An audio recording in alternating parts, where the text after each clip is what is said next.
Have you ever noticed how your bank account seems to have a memory? A windfall comes in, a bonus, a tax refund, a good month, and somehow, a few weeks later, you are right back exactly where you started. Or maybe you managed to pull together a healthy chunk of savings, but instead of relief, you feel a creeping, mysterious unease. That tension only fades once the money is spent and the balance drops back down to a recognizable level. This cycle happens regardless of your willpower or discipline. It affects people across the entire economic spectrum, from those struggling to make ends meet to those living in relative comfort, too. That recurring financial baseline is no accident. Your money keeps returning to the same level because an invisible psychological mechanism is actively pulling it there. Think of it like a money thermostat. This dial represents an invisible set point your mind has established for your finances. It has a specific temperature that it quietly defends. If the temperature gets too high, the system springs into action. It exerts a gravitational pull on your cash, dragging your balance back to whatever level feels normal to you. Your brain prioritizes homeostasis over building wealth. It works to keep your money perfectly aligned with what it recognizes as safe and familiar. This thermostat was programmed in childhood.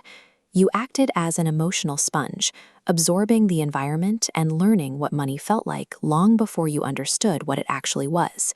You picked it up by watching the adults around you. You learned from the sharp tone at the dinner table, the quiet arguments you weren't supposed to hear, and the way a parent's shoulders dropped when the mail arrived. Psychologist Brad Klontz calls these silent rules money scripts. They are rigid beliefs formed in childhood that run your life on autopilot. Rich people are greedy, or there is never enough. You inherited an emotional relationship with money. You might mirror a parent's dread of banking apps, or copy their habit of spending to feel a brief sense of power. These scripts were installed before you had the cognitive ability to argue back. Now, as an adult, they continue to steer your actions, regardless of your logical goals.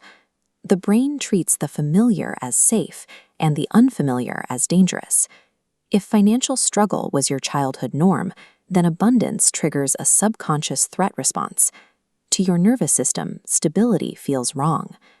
A single childhood wound of scarcity forges two opposite thermostats. The overspender aggressively enjoys money immediately to avoid feeling deprived. Meanwhile, the oversaver hoards it to keep fear at bay, refusing to enjoy what they've built. These thermostat settings often masquerade as personality traits. We adopt identities like, "I'm just not a money person," or "people like us don't get rich," treating old programming as an unchangeable fact. Drifting too far from your set point builds intolerable psychological tension. This causes the comfort zone snapback, a sudden splurge, or a mysterious refusal to ask for a raise right when your finances start to look healthy. What feels like a personal failure of willpower is actually the psychological thermostat executing its programming. The immediate cost is the constant cycle of self-blame as your raises and windfalls evaporate back to the baseline you were raised with. There is also a generational cost. Without intervention, you pass this same unexamined thermostat setting to your own children without a word ever being said. The deepest tragedy is living an entire financial life governed by the parameters chosen by a frightened child who only knew what the adults around them knew. True financial change remains impossible as long as the setting driving your behavior remains invisible. You can make your invisible setting visible right now. Growing up, money was, and in my family, money meant. Your answers reveal your inherited thermostat. Once identified, you must separate your past from your present. That childhood belief might have kept you safe then, but you should question if it is still true for the adult you are today.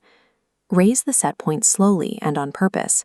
Hold a slightly larger buffer, and actively sit with the unfamiliar discomfort of stability instead of spending the money to relieve the tension. During your next financial decision, use this anchor question: is this my decision or my thermostat? Updating your thermostat allows you to acknowledge your history without shaming it. It is the act of taking conscious control over the temperature of your own life. Subscribe to the channel for more on the psychology of money. Next, we'll look at the scarcity mindset and why your brain hoards even when you're safe.